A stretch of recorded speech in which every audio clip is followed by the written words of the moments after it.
Fala, povo de Deus, a paz do Senhor, aqui com você em mais um Centralcast. Hoje, de uma maneira muito especial, nós temos aqui um convidado super especial, Pastor Esdras Bento. Seja bem-vindo, pastor. Tudo bem com o senhor? Tudo bem, graças a Deus. Um prazer, uma satisfação quase que inenarrável estar aqui com vocês nesse podcast e que Deus possa abençoar a vida de todos os nossos irmãos em Cristo. Amém, glória a Deus. Estamos aqui. Eu quero já pedir a você que ainda não é inscrito no canal, se inscreva no canal, é, dê o seu like aí, compartilhe esse conteúdo que eu tenho certeza que vai trazer muito esclarecimento para muitos irmãos. Já segue aí o pastor Esdras Bento na rede social, para que você possa estar ali aprendendo, né? Ele está sempre colocando vídeos ali, né? Conhecimento. Ajuda o mestre a crescer, Isso né? O aí. mestre paralisou, só tem 20.700 seguidores. Vamos E subir isso aí. aumenta mais, precisa aumentar. Vai lá, ajuda o mestre. Isso daí. E a gente vai ter aqui um bate-papo aí muito bacana. Então, aperta o sininho também. Toda vez que tiver vídeo, live, culto da nossa igreja, alguma edição especial, você vai também estar sendo avisado aí e com certeza vai ser muito abençoado. Deixa aí o seu comentário aí, porque ajuda também. Quem sabe aí o pastor Esdras Bento depois pode vir aí te responder alguma pergunta aí, se ele tiver um tempinho. Não, né? Então costumo fica responder. conosco. As pessoas Então, que entram lá no meu direct e colocam, me faz uma pergunta, eu respondo. Quando a pergunta é muito complexa, que não fica ruim no direct, eu coloco lá meu zap para a pessoa escrever, que aí dá para a gente mandar um áudio. maravilha, Legal. maravilha. Tá tranquilo. Pastor, então vamos lá. O senhor nasceu no berço evangélico, na Assembleia de Deus. Como que deu o início da sua caminhada cristã? Olha, eu nasci em Campina Grande, na Paraíba. A minha avó, ela era Russelita, era das Testemunhas de Jeová, É mesmo? que acabou indo para as Assembleias de Deus depois, e nesse ínterim eu nasci dentro de um berço evangélico, porque a minha mãe também era da Assembleia de Deus, que já havia nascido também dentro do berço evangélico, né? Então eu fui criado dentro dessa perspectiva cristã que me veio, na verdade, não como escolha, porque eu não escolhi. Eu Aham. já nasci dentro da fé. Mas tive a oportunidade depois, com 7 anos, de tomar a minha decisão. Né? Então, há o caso de algumas pessoas que nascem na fé e nunca tomam a sua decisão. Ficam diretamente naquele contexto cultural e religioso e nunca tomaram a sua decisão de fato. Eu não. Eu nasci no contexto da fé, mas aos 7 anos eu tomei a minha decisão, aceitei a Jesus Cristo.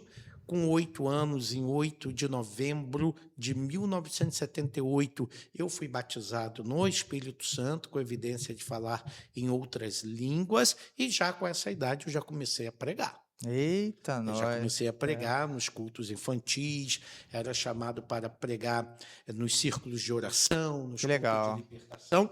Então, eu estou envolvido com esse contexto da palavra desde novo. Só que existe uma diferença do meu contexto de pregação para quando você vê umas crianças pregando hoje. Quer dizer, as crianças hoje que pregam, elas pregam dentro de uma racionalidade que não condiz à idade delas. Elas pregam como Um se mini fosse adulto. adulto. Aham. E nesse aspecto particular, a gente sabe que essa criança sofreu. Sofreu para gravar, teve pressão para replicar os trejeitos, então ela foi treinada para aquilo. Eu, nesse caso, venho de um outro contexto que tudo estava muito ligado ao dom que Deus me concedeu, que é o dom da palavra, né? Eu sempre, desde novo, me senti vocacionado para a palavra como pregador. Né, como pregador. Então, e o que eu pregava? Se você me perguntar o que eu pregava, eu não sei exatamente o que eu pregava. Eu sei que eu tinha uma Bíblia, que era a Bíblia da minha avó, que era uma Bíblia da tradução do Novo Mundo das Escrituras. E naquela época ninguém se ligava com questão de tradução, versão da Bíblia, muito menos eu, mas eu tinha a Bíblia da minha avó e eu pregava baseado justamente naquela Bíblia. E eu lembro uma vez que eu estava no culto de libertação pregando e E eu não sei o que eu pregava. Eu era uma pessoa alfabetizada, sabia ler, mas eu não sei o que eu falava. Não lembro as coisas que eu falava. E uma das vezes eu terminei de pregar no círculo de oração e o irmão teve uma visão e disse que tudo aquilo que eu estava dizendo, que eu havia dito, procedia de Deus, porque ele viu um anjo na minha frente com um pergaminho e eu lia tudo que estava no pergaminho e entregava à igreja. Aí aquilo fechou para mim que eu tinha o dom, o ministério da palavra, que Deus havia me chamado para trabalhar na palavra.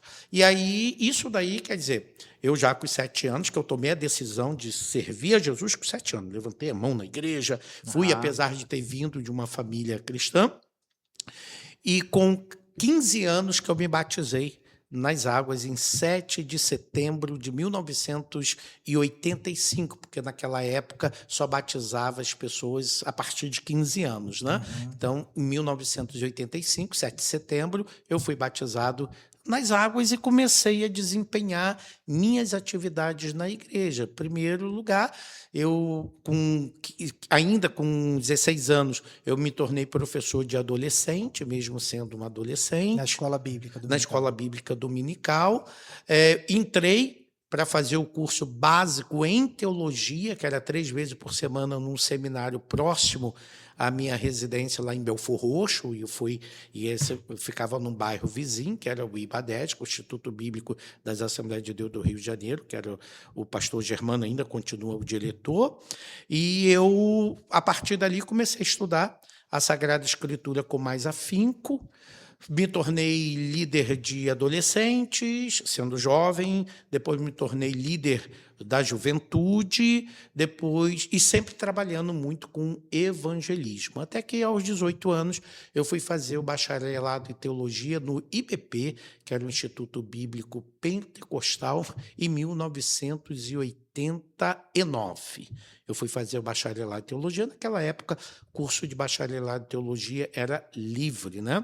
E eu estudei lá apenas até 90, porque o seminário fechou, né? O IBP, Instituto Bíblico Pentecostal, acabou fechando e eu acabei não concluindo o curso e fui somente concluir esse curso na cidade de Joinville. Mas aí eu já estava com 24, 25 anos, né? E quando surgiu esse desejo de se especializar? Porque teve a questão da faculdade, que foi uma coisa mais imediata, terminou o 2º grau, pelo visto, pela conta aí da idade, o senhor já teve o desejo de fazer a faculdade. Essa questão de se especializar mais, como que surgiu isso? E também, eu junto nessa pergunta aí, por que essa área de hermenêutica? O que chamou a atenção do senhor para essa área? Eu vou lhe dizer uma resposta muito simples, embora um pouquinho longa. Na verdade, quando o meu curso de bacharelado foi interrompido porque o IBP fechou, eu fui, na verdade, para Joinville, em Santa Catarina. Chegando em Joinville, em Santa Catarina, fui morar em Joinville, Santa Catarina. Chegando em Joinville, eu já era uma pessoa que, embora não tivesse o curso de teologia completo no bacharelado, mas eu era uma pessoa bastante perspicaz, que vinha estudando com muito afinco, aprendi o grego sozinho. Eita. Aprendi a estudar o grego sozinho. Depois, mais tarde, que eu fui aprender a pronúncia corretamente, porque você aprende didaticamente, né? E eu estabeleci que aos sábados eu ia em jejum e oração e estudar o grego. Em Joinville, os professores que ministravam no IBADED, que era o Instituto Bíblico das Assembleias de Deus de Joinville, não queriam ministrar a disciplina hermenêutica. Talvez porque quem tinha possibilidade de ministrar hermenêutica não podia, ou talvez porque ninguém queria, porque não se sentia apto. E eu também não me sentia apto.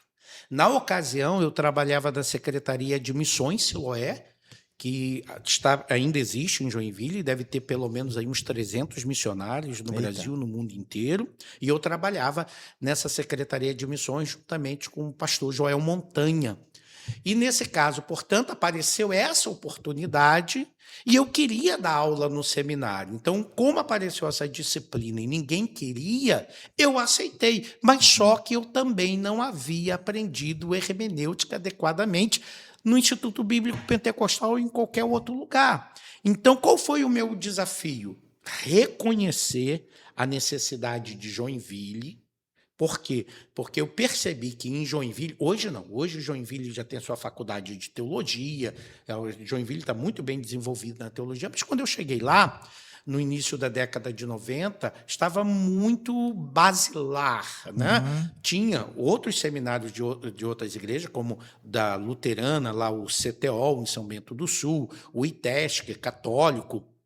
Tinha vários institutos e seminários das igrejas católica, da igreja luterana, muito bem desenvolvido. Mas eu percebi que faltava nos seminários das Assembleias de Deus, pelo menos lá em Joinville, uma certa maturidade teológica. Eu compreendi a situação e comecei, então, a elaborar as aulas. Mas eu elaborava as aulas para eu aprender, para depois ensinar. Essa foi a questão. E todas as aulas que eu elaborei é o que se tornou o livro Hermenêutica Fácil e Descomplicada. Então, eu comecei a fazer o livro para dar aula em 1995, nós estamos falando de 1995. Levei 3 anos como professor de hermenêutica no IBADEG, em Joinville, e fui preparando as aulas.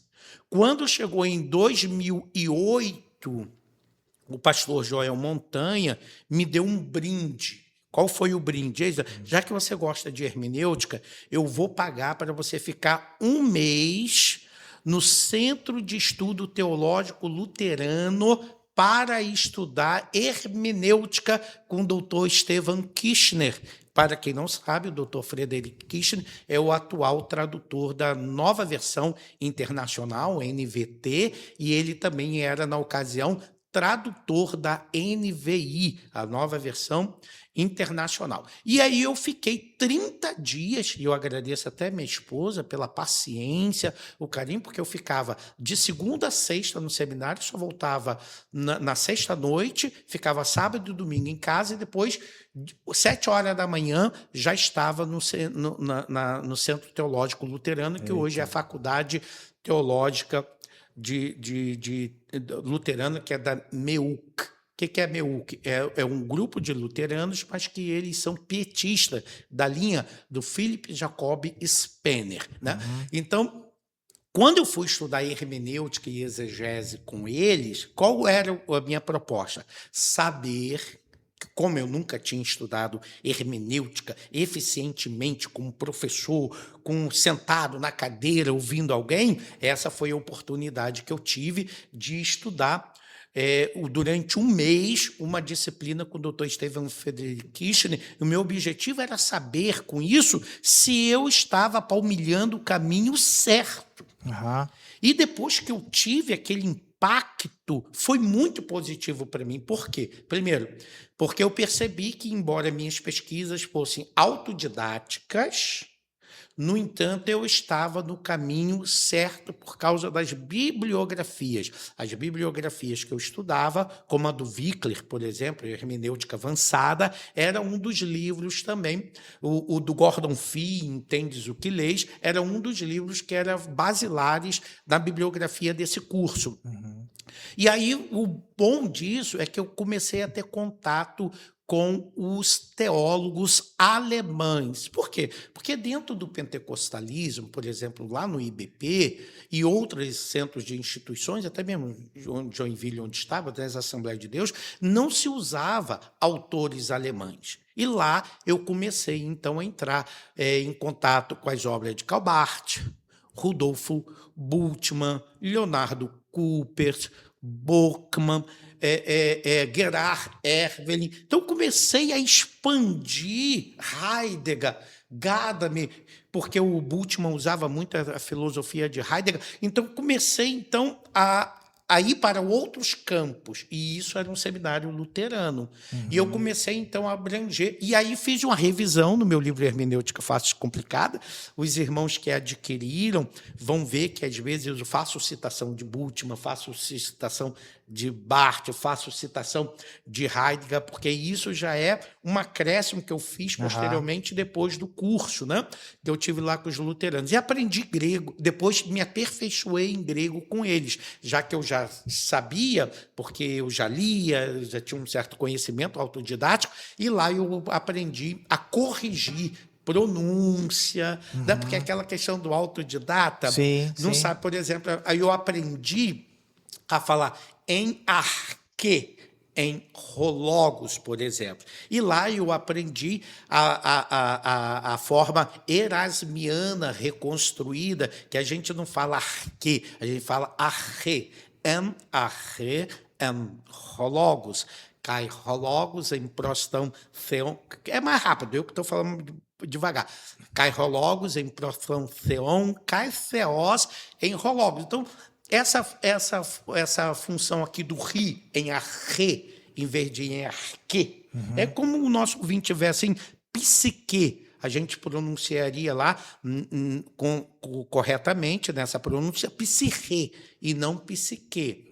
Né? Então, aí eu aprendi a aprender o teta, que o grego tem 2 T's, tem o teta e tem o tal. O tal fala igual o nosso T normal, mas o teta, ele é linguodental, então você tem que falar colocando a pontinha da língua para fora, como se a gente falasse assim, sopa de massinha, entendeu? Aí a gente fala C. Parece que deve ter uma língua presa. Né? Isso, e é obrigatório fazer isso, porque você tem, por exemplo, a palavra telos, com T, com tal, e você tem a palavra telos. Então, você só distinguir que eu estou falando vontade, que é telos, de fim, telos. Então, um é com teta e outro é com tal. E você só vai saber se eu estou falando fim ou vontade se eu pronunciar o teta corretamente, que é esse língua dental. Então, foi muito positivo. E aí eu tive a coragem de mandar o livro para a CPAD em 1998, 3 anos depois que eu comecei a escrever. Mandei achando que a CPAD não ia publicar, que não ia haver interesse nenhum. E qual foi a minha surpresa? 6 meses depois, recebi a carta da CPAD dizendo que meu livro seria publicado, que eles iam começar a fazer a revisão, e no ano 2000 o livro foi publicado. Que legal. E mudou a minha vida, né? O livro de hermenêutica mudou a minha vida. Mas nesse período de 95, não sei se eu estou sendo prolixo, não, se tiver, você tá pode ótimo, me cortar. Tá ótimo. Tá? Nesse período de 95 a 98, eu fiz um outro caminho.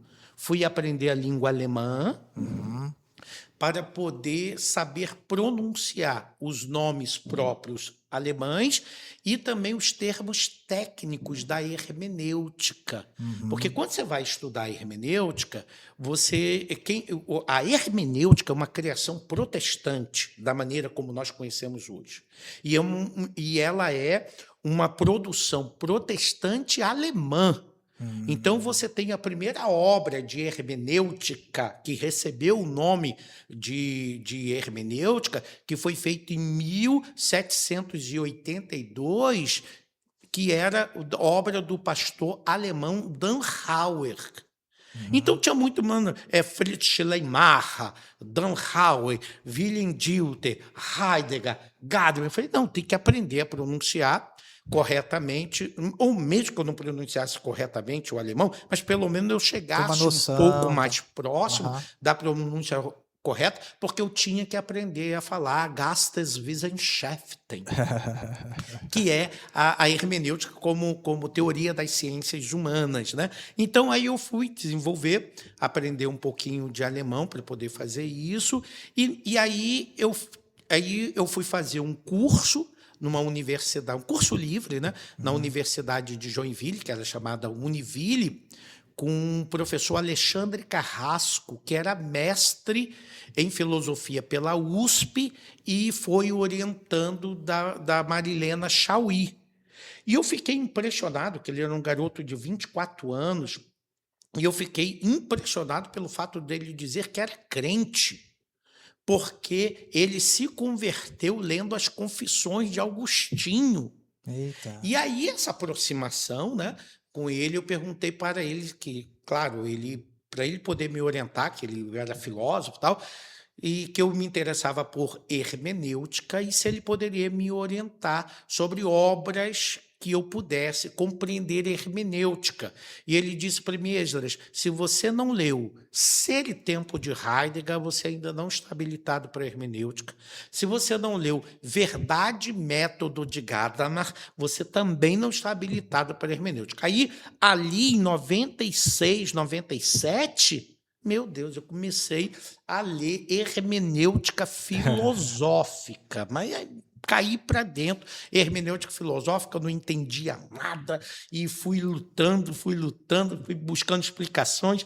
Quando apareciam as palavras difíceis, eu perguntava ao meu professor de alemão, que era o pastor Haas, que era lá da nossa igreja, que ensinava alemão para a gente, que você, poxa, está em Joinville. Todo mundo conhece alemão. Eu não vou perder a oportunidade. Eu não sei nada de alemão, tá? Eu não sei alemão, não aprendi. Na hora que foi falar tanque de guerra e o número 25, eu falei, não dá isso para mim. Eu não consigo, só se Deus destravar a minha língua. E foi assim que eu fui me dedicando à hermenêutica. Hoje, na verdade, eu tenho vários livros de hermenêutica, tanto na área bíblica, que é o Hermenêutica Fácil e Descomplicada. Eu tenho da história à palavra, a teologia da revelação em Paul Ricoeur. Aí eu já mudei o eixo da hermenêutica alemã para a hermenêutica francesa. Aí eu fui estudar Paul Ricoeur, né? E fui também aprender um pouquinho de francês, que acabei não dominando muito a língua, mas acabei aprendendo um pouquinho de francês para eu poder estudar Paul Ricoeur. E Paul Ricoeur, a vantagem dele, que o Paul Ricoeur era protestante, era crente protestante, alguém que pregava, alguém que já foi líder já da juventude. Então, eu me aproximei do Paul Ricoeur, mas achei ele mais difícil do que o próprio Heidegger. E aí eu fui fazer o mestrado, né? E quando eu fui fazer o mestrado, eu fui fazer em Paul Ricoeur, o mestrado para eu me aperfeiçoar. E aí saiu o meu livro da História à Palavra, a Teologia da Revelação em Paul Ricoeur, que no capítulo 4 eu desenvolvo a hermenêutica filosófica de Paul Ricoeur. Depois fiz o doutorado, continuei com Paul Ricoeur, e mudei Revelação e História em Paul Ricoeur, Testemunho, Memória e Narração, que eu também trabalho a hermenêutica teológica também em Paul Ricoeur. Então, assim, meu caminho continua. Hoje, essa semana, eu estive lá na CPAD, na segunda-feira, entregando meu novo livro, que é a Hermenêutica da Palavra e do Espírito, Princípios de Interpretação Pentecostal Carismática. Eu entreguei pelo menos a eles 600 páginas de livro, 600 páginas, e esse livro vai sair agora no próximo semestre, que é mais um livro de hermenêutica, mas esse, me perdoa aqui, eu não quero me ufanar, mas vai ser o livro definitivo de hermenêutica para o público pentecostal, porque eu peguei o livro de hermenêutica Fácil e Complicado, eu comecei a escrever com 25 anos. Então, hoje eu estou com 55 anos, então é um livro da minha maturidade. O hermenêutica, quando eu fiz, eu ainda estava fazendo pedagogia, eu não tinha concluído o bacharelado, né? E agora eu acabei fazendo, portanto, um livro de hermenêutica, depois de ter passado pelo mestrado na PUC, de ter passado pelo doutorado na PUC. Então, meu livro de hermenêutica é muito bom, mas eu comecei a usar mais as ferramentas acadêmicas usadas no mestrado e doutorado para fazer um novo produto. E eu acredito que vai ser mais completo, o cristão pentecostal, não apenas mais completo, mas eu ensaiei uma novidade inédita, Eu peguei a teoria do Paul Ricoeur, da qual eu tenho me especializado, mas não domino, tá?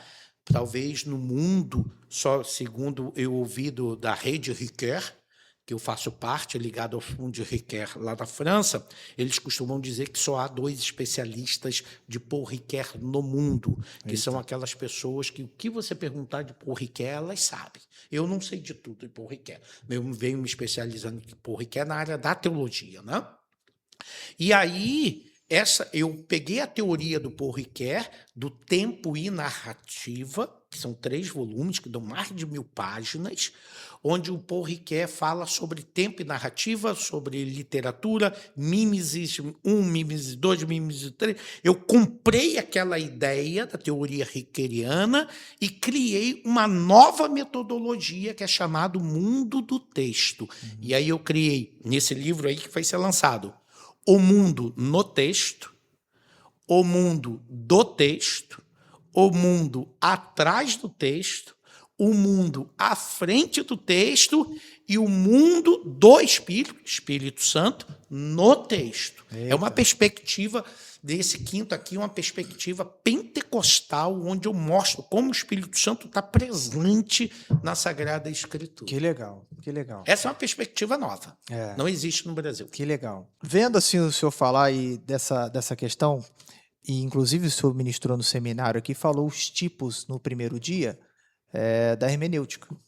E É a tipologia bíblica, né? isso, e falando um pouco mais da questão da hermenêutica bíblica, talvez, assim, é uma impressão minha, que tem poucas pessoas que se aventuram aí, porque é uma área que demanda muito conhecimento, mas não só de uma coisa específica. Você tem que conhecer um pouco de língua, você tem que conhecer de história, contexto cultural, uma série de coisas que a pessoa precisa, né, até mesmo na questão de língua portuguesa. É isso mesmo. Então, é uma área que demanda vários conhecimentos, e isso assusta um pouco as pessoas, né? Tem que ter uma dedicação muito profunda, Foi né? por isso que eu entrei como professor, porque ninguém queria. Ninguém queria. E eu também não sabia.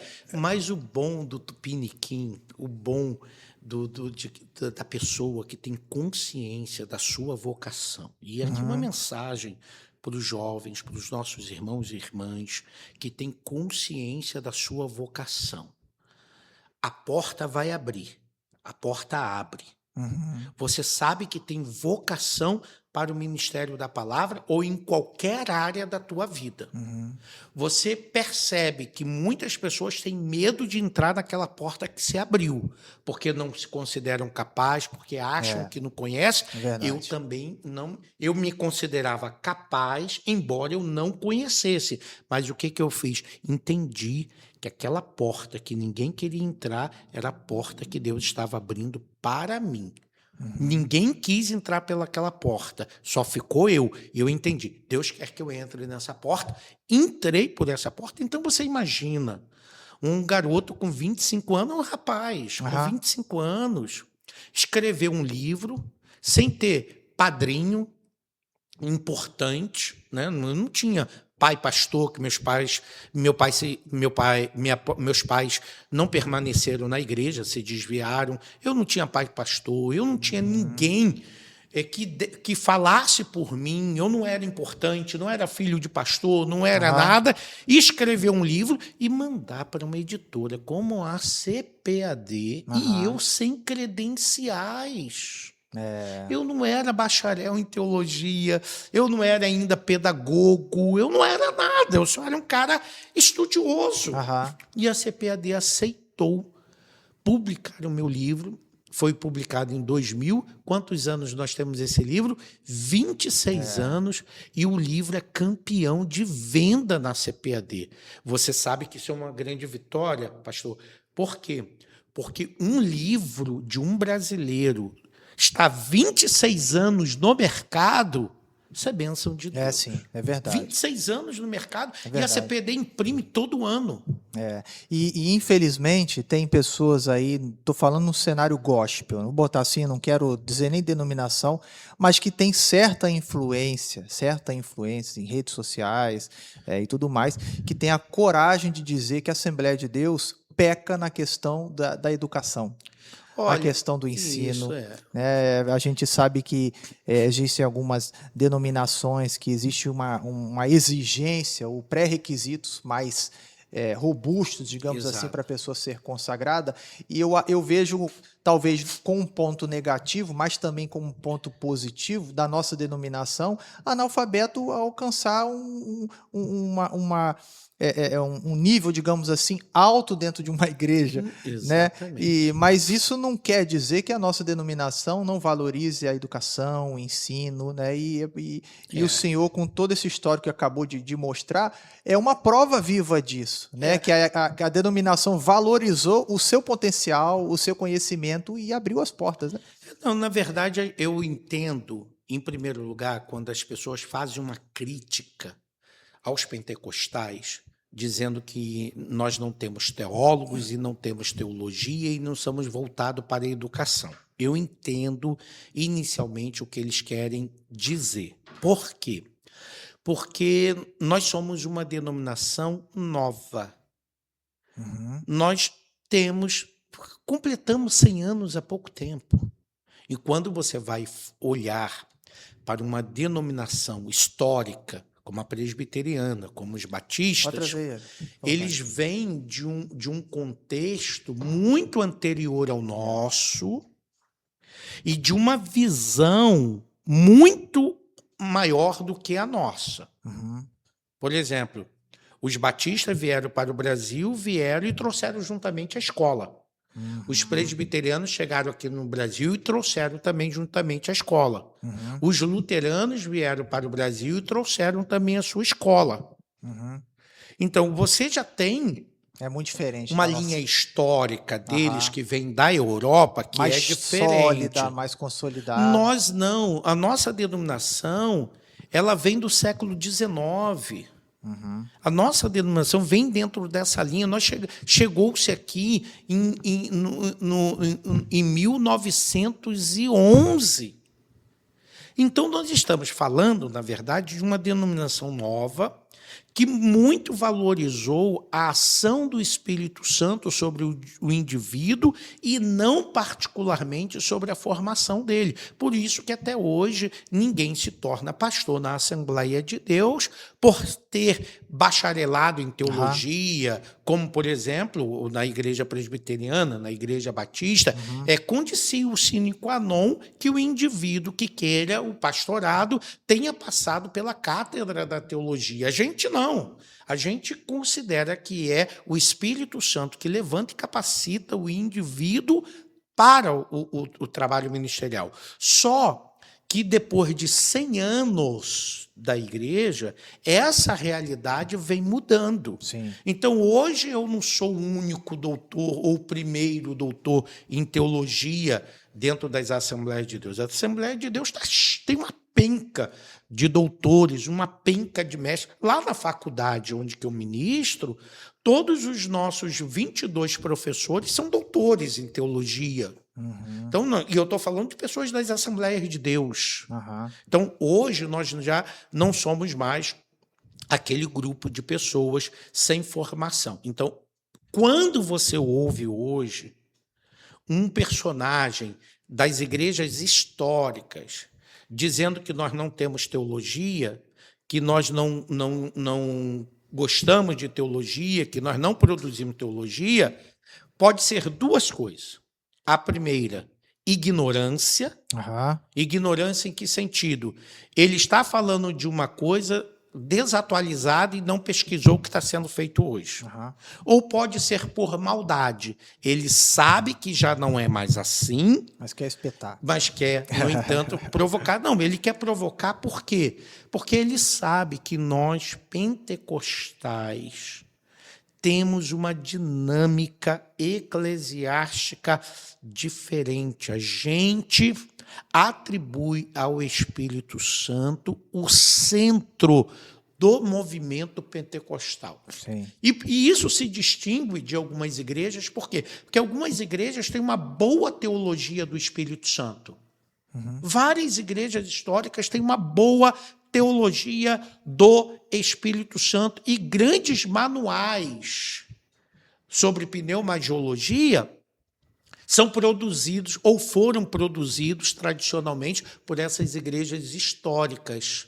Mas, no entanto, para no tomo, para no volume, para no livro. Sim. Nós não, a dinâmica da nossa teologia é a vida no Espírito. Então, nós não temos o Espírito Santo como uma doutrina dentro da teologia sistemática. Nós temos o Espírito Santo como experiência vivida, transformadora dentro Amém. da igreja. Isso. E esse meu livro agora, o Hermenêutica da Palavra do Espírito, porque ele vai ser o marco? Porque vai ser o primeiro livro no Brasil, eu posso falar do Brasil, não posso falar da América Latina, não posso falar de outros locais, porque eu não tenho tanto conhecimento assim para poder dizer. Mas no Brasil, eu posso dizer que é o primeiro livro de hermenêutica que equilibra metodologia exegética e iluminação do Espírito Santo.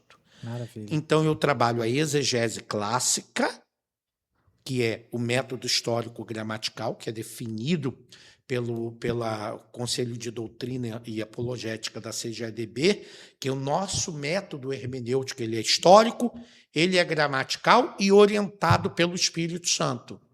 Só que nós não temos nenhum manual dentro das Assembleias de Deus e fora delas que explique a relação da orientação do Espírito. Todos eles falam histórico-gramatical ou histórico-crítico, mas todos eles deixam o Espírito Santo de lado.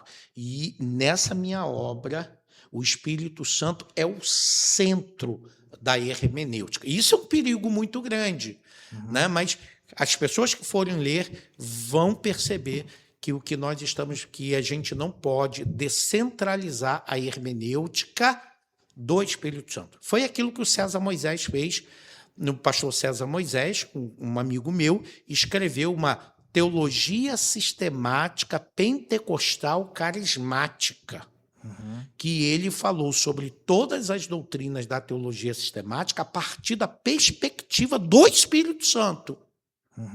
Que é uma coisa extraordinária. A obra dele tem mais de 2.000 páginas. É publicado pela Thomas Nelson, que eu recomendo, quem puder, que adquira. E eu agora fiz, então, esse meu novo livro, que também é uma área bem inédita aqui no Brasil, que é sobre hermenêutica, exegese e ação do Espírito Santo na interpretação da Bíblia. Que legal.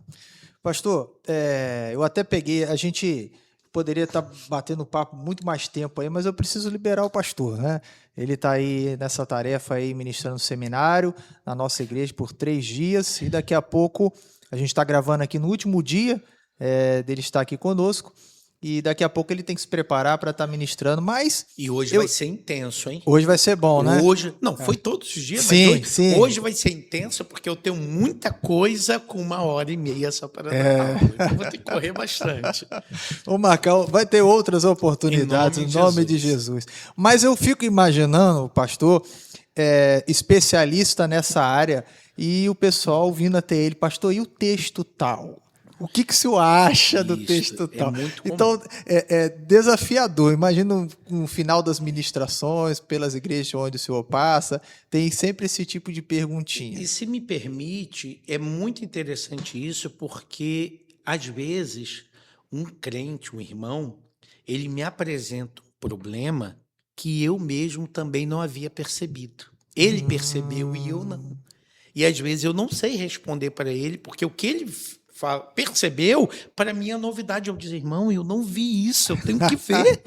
Entendeu? Isso acontece muito, que a gente tem muitos irmãos que são leitores assíduos da Bíblia. Sim, e eles sim. identificam certas coisas que, às vezes, a gente que acaba querendo ter uma visão macro não consegue enxergar, e eles alertam para a gente. Você vê como que a Bíblia é fonte inesgotável, né? Um doutor falando isso, né? Imagina a gente, meros mortais. Mas, pastor, a primeira pergunta que eu queria fazer de uma maneira mais prática, inclusive para quem está nos assistindo, que eu acho que vai trazer um conhecimento bom, prático para a vida dos irmãos. Como que eu fico sabendo, inclusive foi uma pergunta, algumas pessoas me deram algumas perguntas para trazer para o senhor. como que eu sei? Eu quero ir numa livraria, quero comprar uma Bíblia. Como é que eu vou ter a segurança? Como que eu sei que essa Bíblia é uma Bíblia boa? É uma boa versão, que não vai ter bobeira ali, não vai ter besteira, não vai ter desvio, porque a gente sabe das igrejas inclusivas e a gente fica com esse receio.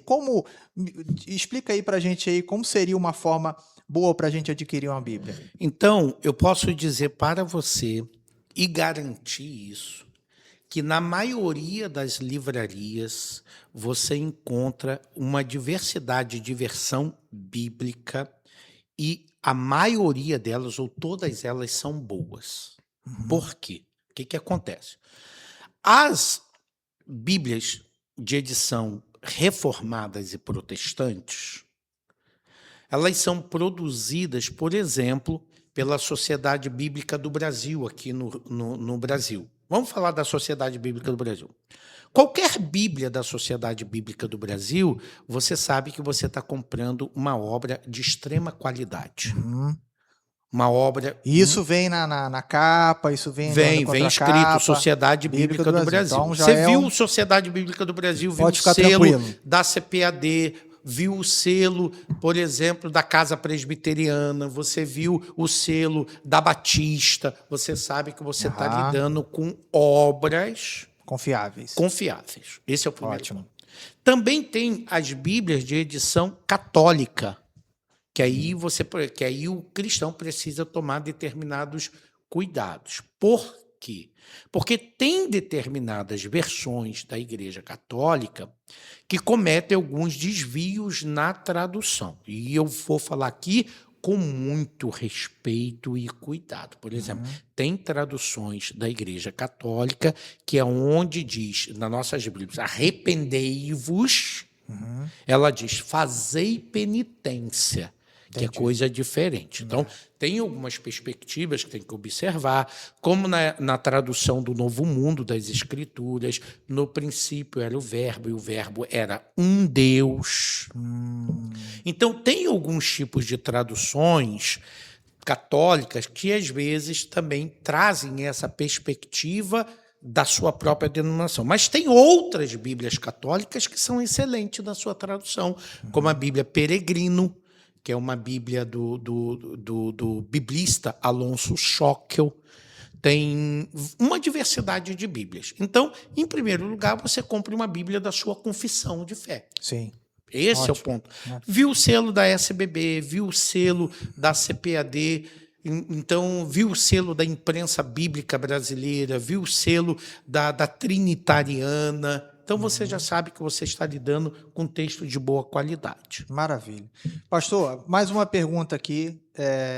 Essa aqui, inclusive, foi até incluída a minha aqui, somando uma questão que o senhor comentou um pouco ontem no seminário, falando um pouco sobre as categorias de pecado. E aí, eu queria perguntar para o senhor uma definição sobre blasfêmia contra o Espírito Santo, que um diz que é uma coisa, um outro diz que é outra coisa, e existe uma incógnita, assim, uma interrogação na cabeça de muitas pessoas. Isso. E também, somando essa pergunta sobre uma possível definição na blasfêmia contra o Espírito Santo, se ele é uma categoria distinta também. Sim, vamos começar. O pecado de blasfêmia, ele faz parte de um tipo de pecado. O pecado de blasfêmia contra o Espírito Santo, ele faz parte de um tipo de pecado, que são os chamados pecados de impenitência final. O que quer dizer isto? Pecado de impenitência final.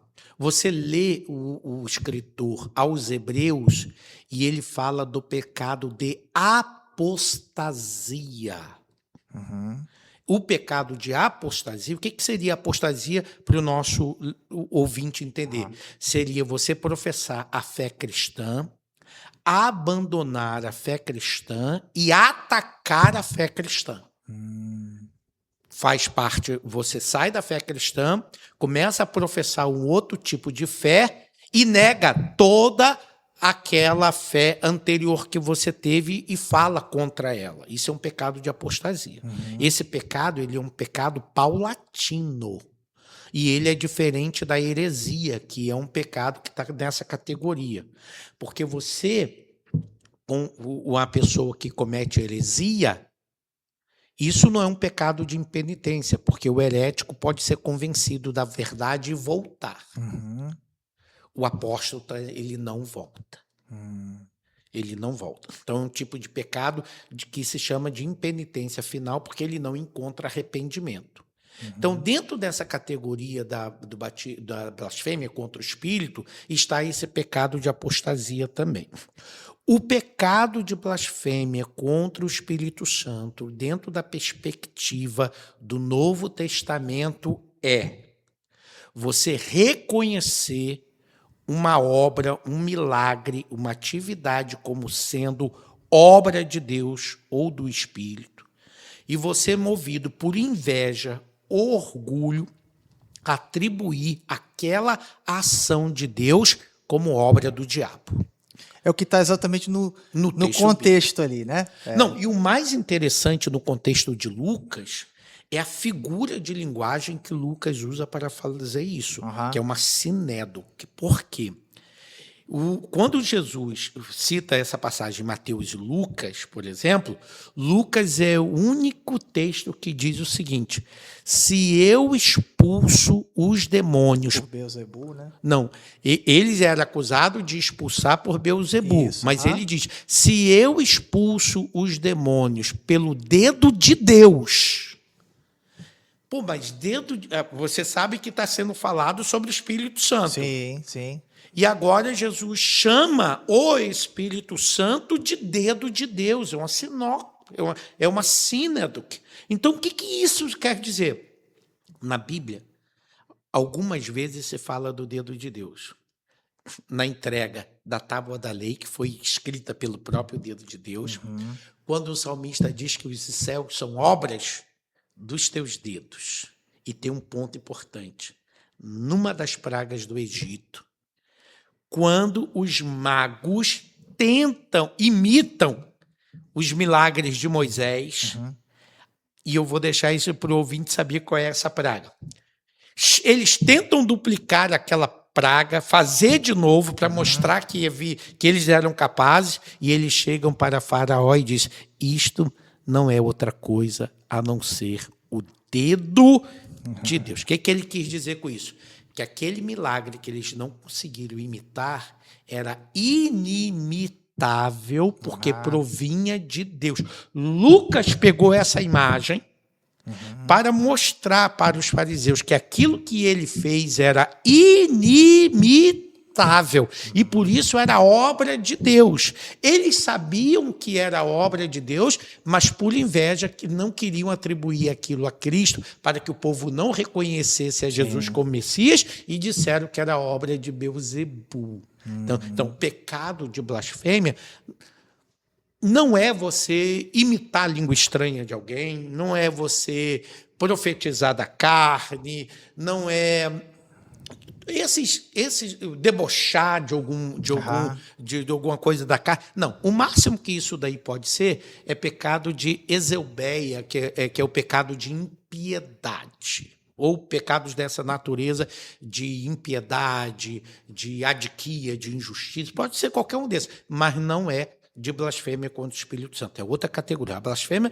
com o Espírito Santo é você reconhecer que Deus está agindo, realizou aquele milagre, operou aquela coisa extraordinária, e em vez de você atribuir aquilo como obra de Deus, você atribui ao diabo para desfigurar aquele trabalho. Então, assim, isso daí que é o pecado de blasfêmia contra o Espírito Santo. Agora, eu tenho uma crença que também é compartilhada com vários autores, que o Espírito Santo nos guarda desse pecado. Porque só quem pode cometer o pecado de blasfêmia é o crente. O crente chega a cometer esse pecado de blasfêmia, mas para ele chegar a isso, ele vai ter que passar pela heresia, ele vai ter que passar pela apostasia para depois cometer esse tipo de pecado, que ele não vai fazer isso gratuitamente, porque a graça do Espírito Santo nos protege disso. Graças a Deus, graças a Deus. O pastor falou um pouco ontem também no seminário a respeito, ainda um pouco dentro desse tema de categorias de pecado, um pouco sobre contenda, aquele que semeia contenda entre os irmãos. Este pecado, ele poderia ser classificado como um tipo de abominação? É o seguinte, esse é um texto poético de Provérbios 6, capítulo 16 a 19. Então, essa seção que fala daquele que semeia contenda contra os irmãos como abominação, ele vem dentro de uma sequência de 6. O texto diz assim, cadê o texto bíblico aqui? O texto diz, cadê? Deixa eu ver, meu Deus, deixa eu procurar. O texto diz assim, 6 coisas Deus odeia e a 7ª ele abomina. Então, eu tenho aqui o que... Quem tem o meu livro Hermenêutica Fácil e Descomplicada pode encontrar isso lá quando eu falo em poética hebraica sobre os números no paralelismo hebreu. O que significa isso? Quando você lê assim, aquele texto que diz assim, 3 coisas são extraordinárias demais para mim, e a 4ª eu não conheço.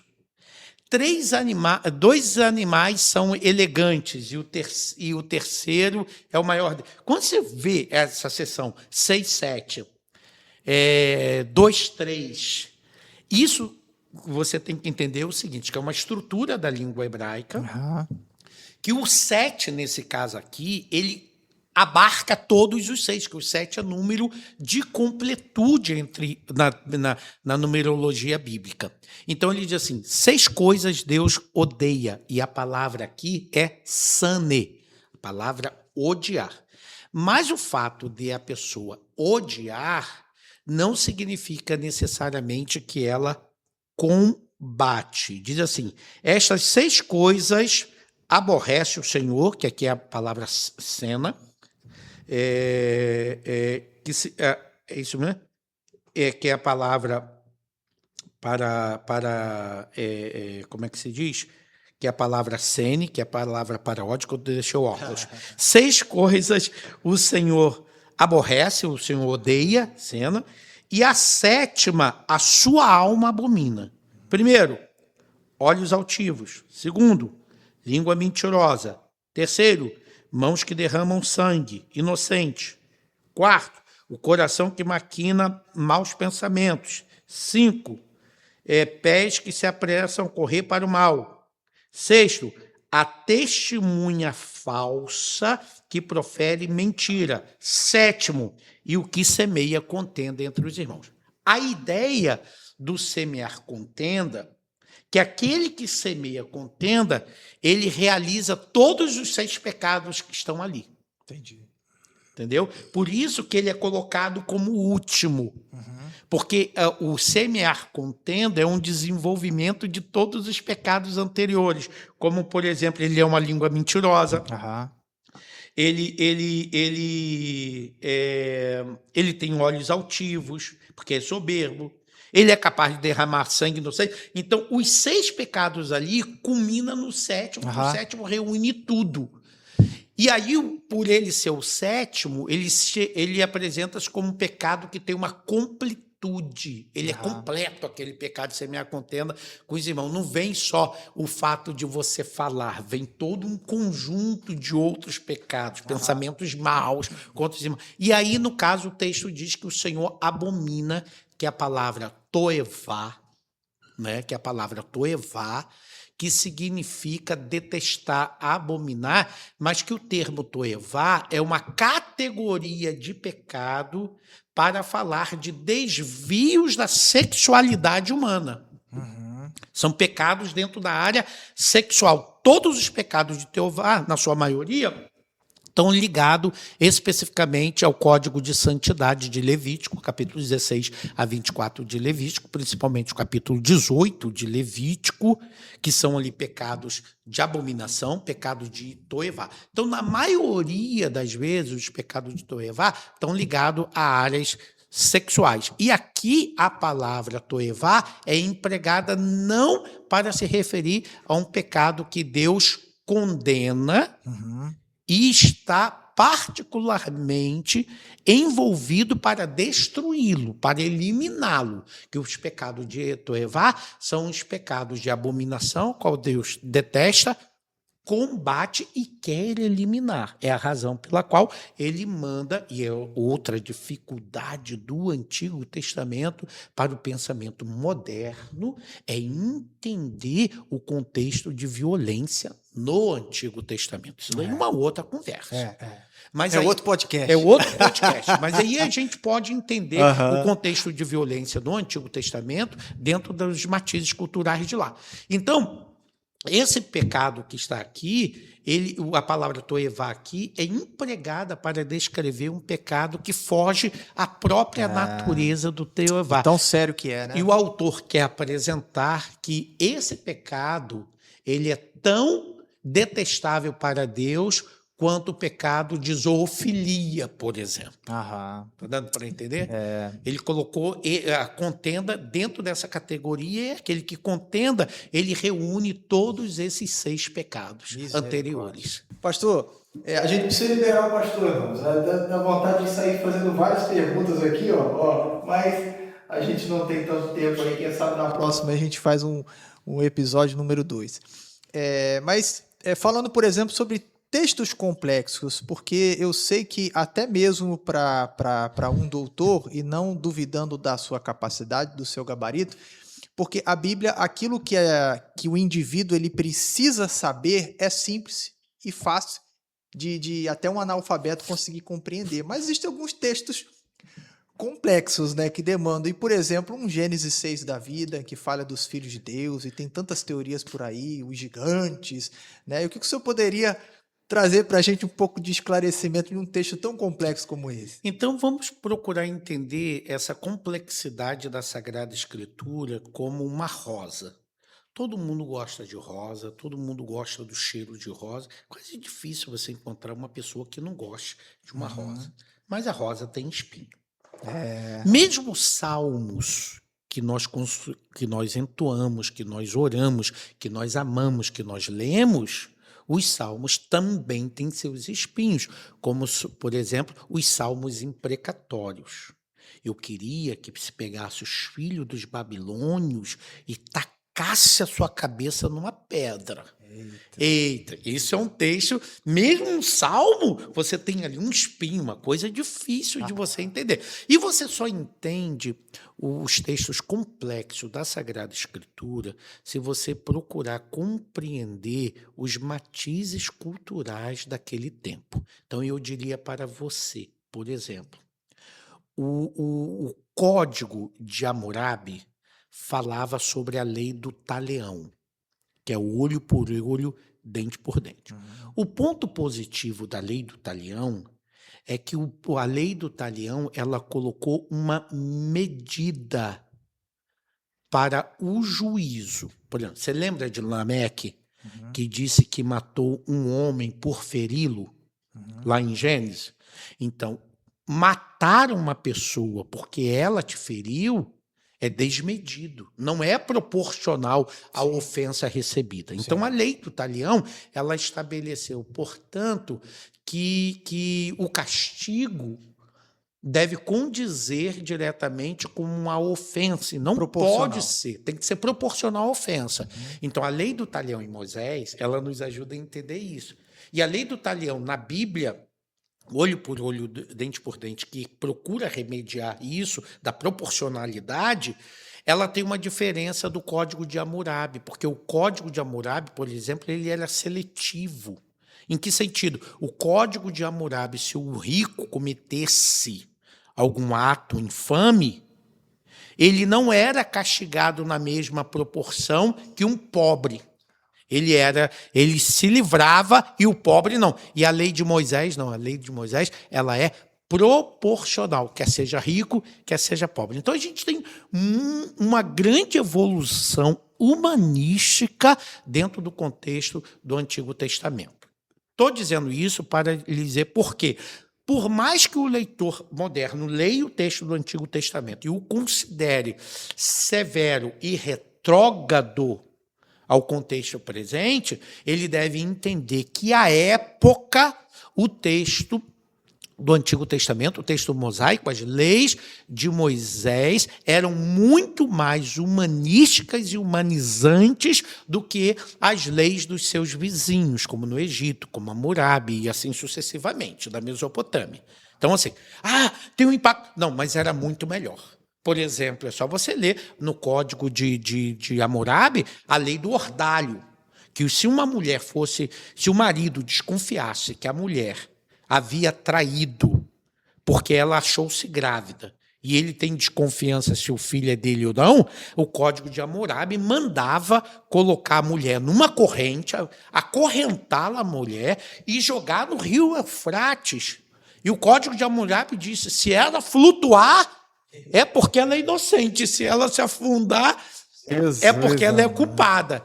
E o Código Mosaico estabelece em números. É onde que eu estou falando? Estou falando de Números, capítulo 5, versículo 11 ao 31, que é essa lei do Código de Hammurabi, que é um ordalho, mas sobre uma perspectiva humanizante. Você vê que a mulher não morre. Está dando para entender? Então, a complexidade do Antigo Testamento e a dificuldade do Antigo Testamento, ele deve-se quando a gente comete o erro do anacronismo, que é olhar para aquele tempo com os olhos de hoje, enquanto a gente tem que entender que o tempo de Moisés, essas leis eram mais humanizantes do que o dos seus vizinhos. E esse é um ponto que você deve contar para servir de base para você entender os textos difíceis. O segundo ponto, como Gênesis capítulo 6, você vai encontrar Joséfo, você vai todo mundo sabe quem é Flávio Joséfo, né? Você vai com o grande gramático da língua hebraica, Delitzsch, que era um alemão, né? Que a gente deve muito a ele, as questões de dicionário, de gramática. O Delitzsch, por exemplo, esses dois, para não citar outros, eles acreditavam que os filhos de Deus mencionados em Gênesis capítulo 6 eram realmente anjos que haviam se apaixonado pelas filhas dos homens. Então, assim, nós temos um grupo de teólogos que creem nisso. Esses teólogos, eles se baseiam em duas afirmações. Primeira, o fato de o livro de Jó chamar os anjos de filhos de Deus, quando diz que o diabo foi com os filhos de Deus. Aí a gente pega, já que a palavra filho de Deus ali está se referindo aos anjos, eles pressupõem que filho de Deus também está se referindo ali em Gênesis capítulo 6 como sendo um anjo. Esse é o primeiro ponto. O segundo é o livro apócrifo de Enoque, que também... O que acontece com o livro apócrifo? Só para o nosso ouvinte poder entender. O livro apócrifo procura explicar aquelas passagens difíceis que ninguém entendia. E quando o livro apócrifo de Enoque vai falar sobre Gênesis capítulo 6, ele trata ali como se fosse anjos caídos. Então, assim, tem uma linha muito grande de teólogos, pessoas sérias, que aceitam esse posicionamento, né? Agora, eu, entre outros, eu defendo isso no meu livro, Introdução ao Estudo do Antigo Testamento, que eu não trouxe, eu defendo que ali há uma distinção entre os filhos dos homens e os filhos de Deus, e que os filhos de Deus ali representam a linhagem piedosa de Sete, e que os filhos dos homens ali representam a linhagem de Cainita. Então, nós temos aqui uma grande divisão. Se você observar, quando Caim vai falar, quando Lameque vai falar das suas duas mulheres, ele exalta a beleza das duas mulheres, que uma significava formosa.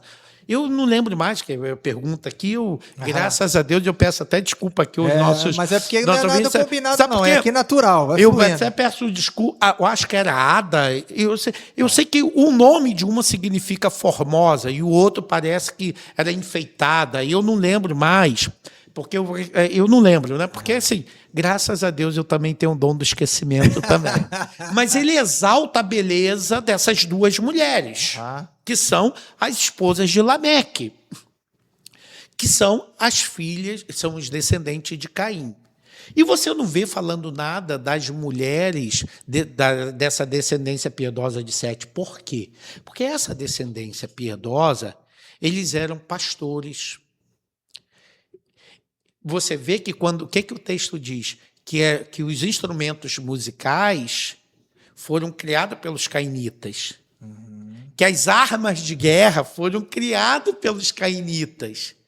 E essa descendência piedosa é pastor, ela não está ligada com a ideia de progresso.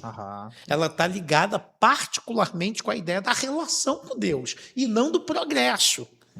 E essas mulheres de Caim, de Canaanita, elas são reconhecidas pela sua própria beleza, como o próprio Lameque menciona.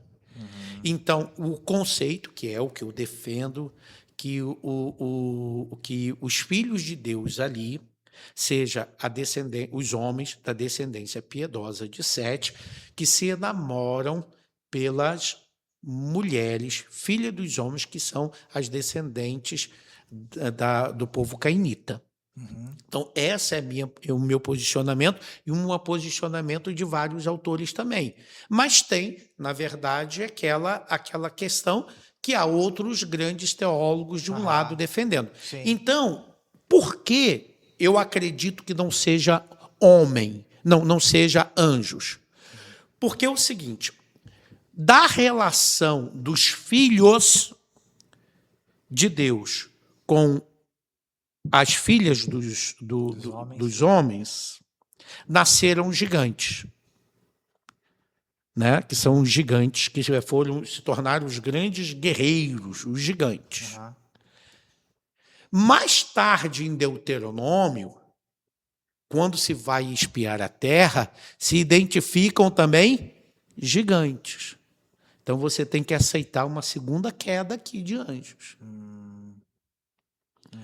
Só que quem defende isso, como tem um teólogo estadunidense já falecido, fundamentalista, criacionista, um grande apologeta, lutador contra a teoria evolucionária, que é o Henry, já lembro o outro sobrenome dele.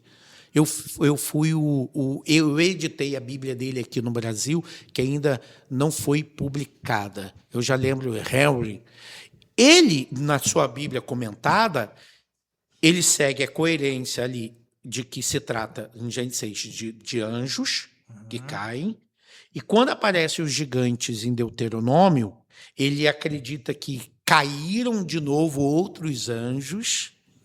E quando aparece lá em Josué de novo, então, ele colocou 3 quedas de anjos dentro da Bíblia dele de estudo. Entendeu? Então, assim, ele, pelo menos, quis ser coerente com a teoria dele. Quis ser coerente, mas ele quer ser coerente com a teoria dele, mas a gente acha, obviamente, uma coisa absurda, né? Sem comprovação. Então, eu fico, na verdade, mesmo em alguns textos difíceis, eu fico com a simplicidade do texto. É a mesma coisa. Quer ver uma passagem difícil? O caso dos filhos de Noé, que um é amaldiçoado por Noé, né? Porque o texto diz que ele viu a nudez de Noé. E algumas pessoas dizem ali que ele cometeu um pecado de homossexualidade. E não foi isso. Ver a nudez é ver a nudez, que é diferente lá de Levítico, que diz descobrir a nudez. Descobrir a nudez é um eufemismo para a relação sexual. Ver a nudez é o ato de ver a pessoa nu. E o que se prova que foi isso mesmo, que Sem e Jafé, quando ficaram sabendo que o seu pai estava nu dentro da tenda, eles pegaram uma capa, foram de costas para não ver a nudez do pai e o cobriram. Então, a ideia é do ver, mas não poucas pessoas pegam essa passagem E aí diz que houve um ato homossexual ali. E, na verdade, não houve. Então, ver a nudez, descobrir a nudez são coisas diferentes. Às vezes o texto é simples e é a gente que complica. Sim, é verdade, é verdade. E outras vezes o texto é difícil, como a pitonisa de Enedor. É um outro texto complexo. Por quê? Lembra que eu venho falando aqui de pressupostos, Sim. não é isso? De que quando nós vamos ler o texto da Escritura, nós vamos ao texto com um óculos interpretativo, com uma lente, que é a lente da nossa tradição. Então, durante muito tempo, você sempre leu o Samuel 28, da pitonisa de Enedor, e sempre foi combatido de que aquilo dali era um logro, que a mulher estava enganando a Saul. E a gente sabe no texto hebraico, lendo aquela narrativa, que você não tem parâmetro. O narrador, ele não lhe diz se aquilo é ou não é verdadeiro. Ele não faz um corte para dizer, não, ela estava enganando Saul. Não, ele simplesmente narra. Porque o objetivo dele, naquela narração, não é tanto para dizer se Saul viu ou não viu, mas para dizer que Saul estava tão desgraçado quando se afastou de Deus que ele foi cometer o pecado de consultar mortos e não consultar vivos. Porque quando Samuel estava vivo, ele queria matá-lo. Agora que Samuel morreu, ele quer consultá-lo. Então, a ideia é mostrar como ele desgraçou a sua própria vida. E não diretamente falar se a mulher realmente viu, mas como eu estou te falando, esse é um texto difícil. Difícil. O apologeta, cujo propósito é fazer uma defesa de que ali estava a mulher, teve medo de Saul e passou a enganá-lo, porque, obviamente, a mulher conhecia quem era Saul, quem era Samuel. E ela poderia muito bem descrevê-lo, mas ninguém explica porque a profecia da mulher se cumpriu. É difícil. É uma área que realmente... Esse é um texto difícil, sabe? É um texto difícil. É um texto difícil e é um texto que precisa ser lido com carinho. Era bom se a gente pudesse... Esse texto de Saul é para um outro podcast, só para fazer a exegese do texto. Mas eu coloquei aqui, apresentei para dizer o quê? É um texto difícil. É verdade. Ele é um texto difícil. Não tem como. Bem, gente, a gente teve aqui o pastor Esdras Bento. Foi um prazer, como ele falou aqui já, tanto nas ministrações e no início do podcast aqui, inenarrável, né? Foi um tempo muito bom, de muito aprendizado, não somente creio que aqui no podcast, mas também quem pôde, teve a oportunidade de participar do nosso seminário, creio que vão ter outras oportunidades aqui.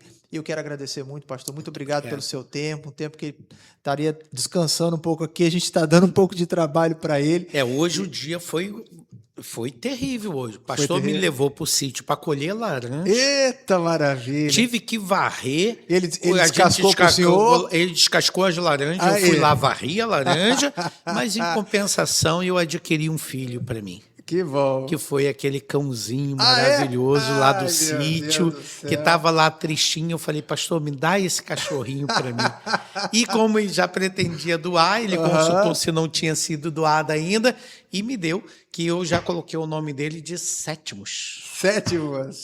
Que legal. Sétimo, porque ele é o 7º cachorro que eu tenho. Não agora. Ao longo da minha vida, eu tive 7 cachorros com ele. Que bom, gente. Obrigado por você ter chegado até aqui. Você que está nos assistindo. Compartilhe esse conteúdo com outras pessoas. Deixa aí o seu comentário. Se você quer ver o pastor Esdras aqui mais uma vez na nossa igreja, na ministração. E deixa o like, não se esquece disso aí. Compartilhe e se inscreva no canal. Deus te abençoe no nome de Jesus. Amém.